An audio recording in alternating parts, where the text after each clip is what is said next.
حکمت اقبال یہ کتاب محمد رفیع الدین نے لکھی ہے۔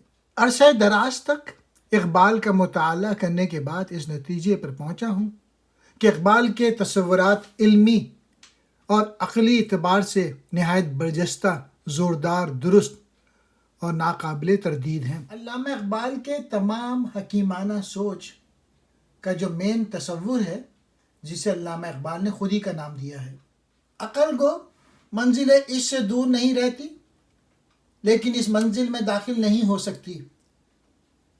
عقل گو آستاں سے دور نہیں، اس کی قسمت میں پر حضور نہیں۔ علامہ اقبال نے وجدان کو عشق اور جنون اور نظر وغیرہ کے نام سے بھی تعبیر کیا ہے۔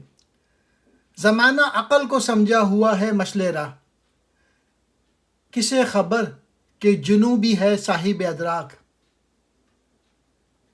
خرد کے پاس خبر کے سوا اور کچھ نہیں، تیرا علاج نظر کے سوا اور کچھ نہیں۔ کامل عشق کے بغیر فلسفی کا علم ناقص رہتا ہے۔ یہی وجہ ہے کہ اقبال کے نزدیک صحیح تصور حقیقت کا کامل عشق صحیح فلسفے کی تعمیر کے لیے ضروری ہے۔ اس کے بغیر عطار یا رومی یا رازی یا غزالی ایسا ایک شخص بھی علم سے محروم رہتا ہے۔ عطار ہو، رومی ہو، رازی ہو، غزالی ہو، کچھ ہاتھ نہیں آتا بے آہ سحرگائی۔ صرف خدا کا عشق ہی صحیح فلسفے کی بنیاد بن سکتا ہے۔ نہ فلسفی سے نہ ملا سے ہے غرض مجھ کو، یہ دل کی موت ہے وہ اندیشہ و نظر کا فساد۔ تو اپنی خودی اگر نہ کھوتا، زناری برگساں نہ ہوتا۔ ہے اس کا طلسم سب خیالی، انجام خرد ہے بے حضوری۔ ہے فلسفہ زندگی سے دوری۔ ہیگل کے فلسفے پر اقبال نے جو تحقیر آمیز تنقید کی ہے، وہ دراصل اس کے نزدیک ہر غیر قرآنی فلسفے پر صادق آتی ہے۔ سچا تصور فقط خدا کا تصور ہے جو زندہ اور حی و قیوم ہے۔ باقی تمام تصورات حقیقت مردہ ہیں، اور مردے کی تصویر کشی بھی مردہ ہی ہوتی ہے۔ یا مردہ ہے یا نزا کی حالت میں گرفتار، جو فلسفہ لکھا نہ گیا خون جگر سے۔ خدا ہی وہ تصور حقیقت ہے جو سچے عشق کا منبع ہے اور جس کی فلسفی کو ضرورت ہے۔ اسی عشق سے کائنات کے راز منکشف ہوتے ہیں۔ عقل تصور حقیقت کے تابع رہتی ہے اور اس کی راہیں اتنی ہی ہیں جتنا کہ حقیقت کے تصورات موجود ہیں۔ لہٰذا اقبال نے عقل کو عقل ہزار حیلہ کہا ہے۔ سچے فلسفی کا دار و مدار صرف عقل پہ نہیں بلکہ اس بات پہ ہے کہ خدا کا سچا عشق عقل کی رہنمائی کرے۔ بے محبت علم و حکمت مردہ، عقل تیرے بر ہدف نہ خوردہ۔ وہ علم کم بصری جس میں ہم کنار نہیں، تجلیات کلیم و مشاہدات حکیم۔ حریف نقطۂ توحید ہو سکا نہ حکیم، نگاہ چاہیے اسرار لا الہ کے لیے۔ چونکہ صحیح اور سچی حکمت جو دنیا کی آخری حکمت ہوگی، خدا کی محبت یا خدا کے عشق کی بنیاد پر قائم ہوگی۔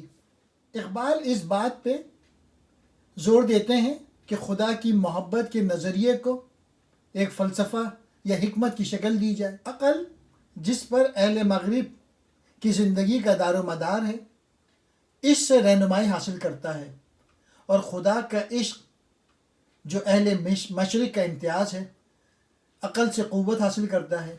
لہٰذا جب عقل اور عقل ایک دوسرے کے ہمدوش ہو کر ایک دوسرے کے معاون بن جائیں گے تو پوری دنیا کے اندر ایک انقلاب رونما ہو جائے گا۔ اقبال بنیادی طور پہ ایک صوفی یا درویش ہے۔ شاعر یا فلسفی نہیں۔ میں نے کبھی اپنے آپ کو شاعر نہیں سمجھا۔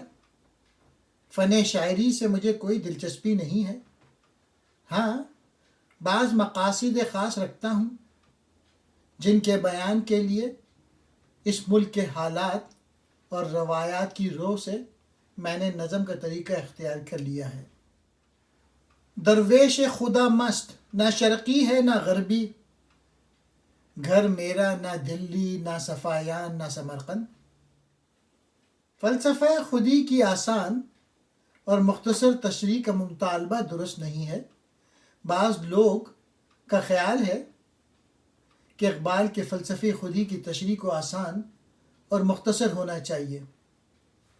ہم روح انسانی کے علم کو بھی اس کی قدرتی حدود سے زیادہ آسان یا مختصر نہیں بنا سکتے۔ جو لوگ علم خودی کے ماہرین بننا چاہتے ہیں وہ ایسی کتابوں کا مطالعہ کریں جو علم خودی کی ان انتہائی تفصیلات پر مشتمل ہوں جو آج تک انسان کے دائرۂ علم میں آ چکی ہیں، تاکہ وہ ان تفصیلات کی گہرائیوں میں اور جائیں اور ان میں اضافہ کریں، اور اس طرح سے خودی کا علم ترقی کرتا رہے گا۔ خودی کا تصور علم کی ابتدا اور انتہا ہے، اور حال اور مستقبل کے تمام حقائق علمی تصور خودی کے مضمرات ہیں۔ فلسفہ خودی کی تشریح ہمیشہ ترقی کرتی رہے گی۔ فلسفہ خودی کی اہمیت اور عظمت کا دعویٰ صحیح ہے۔ ہر وہ شخص جس نے اقبالیات کی تعداد کے ساتھ ہی ان کی نوعیت اور قدر و قیمت کا اندازہ کر لیا ہے، ڈاکٹر صاحب موصوف کے ساتھ اتفاق کرے گا کہ اب تک اقبالیات کے نام سے جو ذخیرہ ادب تیار ہو چکا ہے وہ اس پایے کا نہیں جیسا کہ ہونا چاہیے، اور جس سے اقبال کے مطالعے میں کافی مدد مل سکے۔ اکثر تحریرات ایک دوسرے کی نقل ہیں۔ یہی وجہ ہے کہ ناقدین اقبال کو ان پر اعتراض کرنے کا موقع مل گیا ہے۔ اب ضرورت اس بات کی ہے کہ مطالعہ اقبال کے سلسلے میں کوئی عملی اور ٹھوس کام کیا جائے، اور اس میں ایسے اصحاب فکر و نظر حصہ لیں جو اقبال شناسی میں امتیازی درجہ رکھتے ہوں۔